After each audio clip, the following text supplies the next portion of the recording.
Welcome to another class of Module 3. We're going to study about masculine and feminine planets and understanding some tantric yoga in the collective consciousness, and we will apply it also later on natal charts. In order to begin this chapter, after you can see already the list of feminine and masculine energies, planets, I want to introduce what is masculine planets. Masculine planets, we already mentioned it from Module 1, are planets that have a warrior abilities. They describing a masculine character that wants to fight, that wants to take risk, that wants to win. And what is the ultimate masculine energy? Who is representing the masculine energy? This is Mars. Mars is the ruler of Aries, the first planet, the first sign in the zodiac. Other planets are developing more character on top of what's the character of Mars. We know there are some men, that all kind of men have penis, but not all men are warriors. Not all men are brutal. Those are some men that are more gentle, that are more wise, and we could measure their masculinity by different characters, right? So it's important that we are looking on the masculine planets and giving them some new interpretation. So we're having Sun, Mercury, Mars, Jupiter, Uranus, and Chiron, that is not a planet, is an asteroid that is giving us a sort of a different weird element, because this is a sick man or a warrior man with a knife in his back that continue to fight. So we could not measure the wounded warrior or the wounded healer to be as a regular behavior. We should be very careful with how we are measuring its ability, if it's going to die or is going to suffer from more pain, and managing the war from hospital in a way. So let's remember what sign is ruled by each of those planets, and I think that this can be a good refreshment. The sun is the star, is not a planet, and of course is the king, that is the ruler of Leo. Mercury is the ruler of Gemini and Virgo, right? Mars is the ruler of Aries and Scorpio. And Jupiter is the ruler of Sag and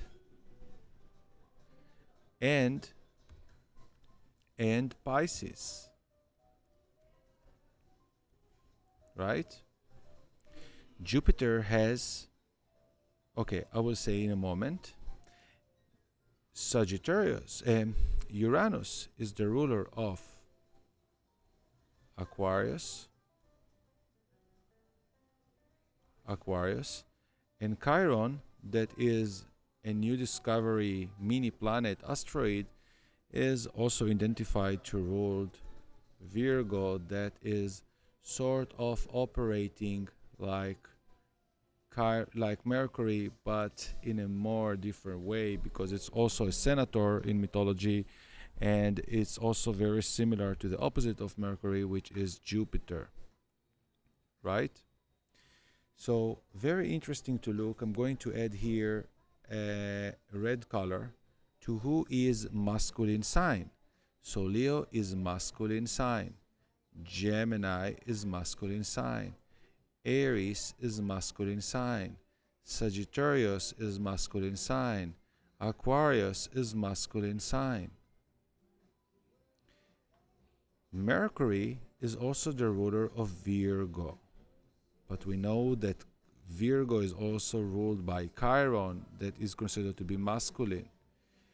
Because Virgo is earth element, and earth character is feminine, Mother Earth. We are all born, came to the world, even the most masculine guy came from a mother, come from a vagina. This is the core of where we came and from where we are nurtured. We all needed milk in the beginning, the mother milk. This is the Virgo, the alimentation of the basic needs.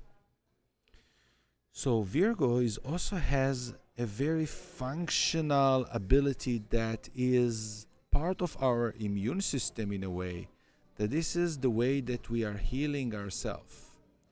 So I would call it like a bisexual. This is why Mercury, that is ruler of Gemini, has two.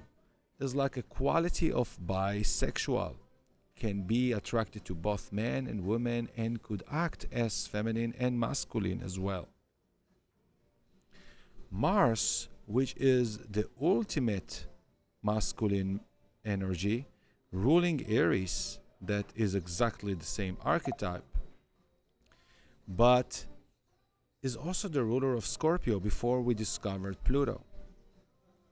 And Scorpio, even that sounds to be related to very fearful, masculine, death, war, bloody scenario, is also feminine. This is the devil aspect of things, like the snake that came attacking, first of all, the Eve, the woman, that she's more seducting. This is the seduction, the deep mental manipulation.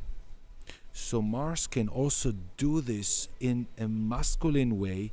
This is like the Mars is a malefic planet. It could be a protector like Aries, and it could be also the abuser that seeking for orgasm, for quick satisfaction, for seduction, for enjoying seeing someone splitting on a banana.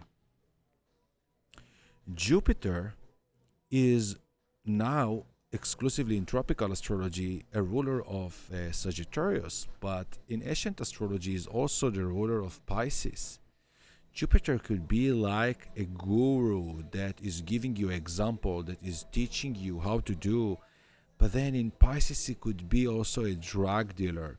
He could be also, like a person that having a sexual sect that is like deceiving people through belief system to do things that are not accepted socially. So Jupiter is so wise that is taking Mercury to the highest degree, even that Mercury is feeling superior next to Jupiter. But Jupiter could be like the big man that know everything, that very open-minded. What happened to you? Open your mind. It's possible. And in Pisces, you could get into deception of things that could create bubbles, etc. Even that Sagittarius is about focus on the long term, look forward. There are sometimes the invasion, Sagittarius, that's speaking about foreign country, is about victimizing some population and putting them under belief system. This land is belong to those people, and you need now to believe in this God and other God, right? So we are seeing the duality in sky very strongly as well. Uranus is the ruler of Aquarius, and Aquarius is the opposite of the sun. So we know in mythology Uranus was the father of Saturn and the grandfather of Jupiter, but the sun, which is the star. This is the king, this is the heart. So Uranus is very cold, is external, is just showing us like a story that is beyond the heart. It's also speaking about the higher self. And Uranus is also ruling technology and extraterrestrial archetype of things. And this is a very masculine energy that here you are learning to rebel. Here you are learning to rebel and not to comply to what other will tell you. Is about how you are continue being unique. And with the sun is also a masculine energy. So this is very interesting to see, like Mercury opposing Jupiter by the archetype Sagittarius, Gemini, also Leo, Aquarius, both are masculine warriors that are working in different way. Here you want to be exclusive, different, and individual in Aquarius. And the sun wants to unify everybody in a real masculine way. So who is the real king? Of course the sun, because he is speaking about love. Uranus is speaking, I know everything and I don't need anyone else. I'm separated. It's all about this decentralized thing. So interesting that Bitcoin is ascendant in Leo, and very much reflecting the new technology that is Aquarian one, as we are entering to the Aquarius era that ruled by Uranus. And we will need to find here a new way of center, how we are learning to see the unity of humanity and to be warrior and strong enough to unify each other by letting each individual to be unique, to have responsibility on himself and to know to be his own bank, etc. We are coming out from the Pisces era that is also related to Jupiter, that is ruling belief system, churches, and all the religious part of the thing. So whenever we are going to see transits with those masculine planets, we need to add this story too. And masculine energy, even that we are knowing that the sun is transiting in months of masculine energy, that this is time for action probably. Of course, it also could be related with retrograde planets and what is happening for other planets to be exalted or detriment or falling. But this is another piece of the puzzle that is important for us to see, that masculine energy is giving us power to push. This is active. This is risk on. This is a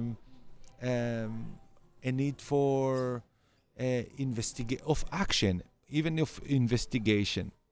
When we are going to see Sun on the MC is positive. When we're going to see Uranus on the MC is positive. Even Uranus doing aspects to different planets is depend to which planet, because those are a lot of mix of energy in nature. We are not just speaking masculine goes with masculine. Sometimes the masculine soften its influence by activating a feminine energy, and then both energy become neutral in a way. We're going to discuss it more through seeing examples. And I'll see you in the next class to discuss about the feminine energy, the feminine planets as well.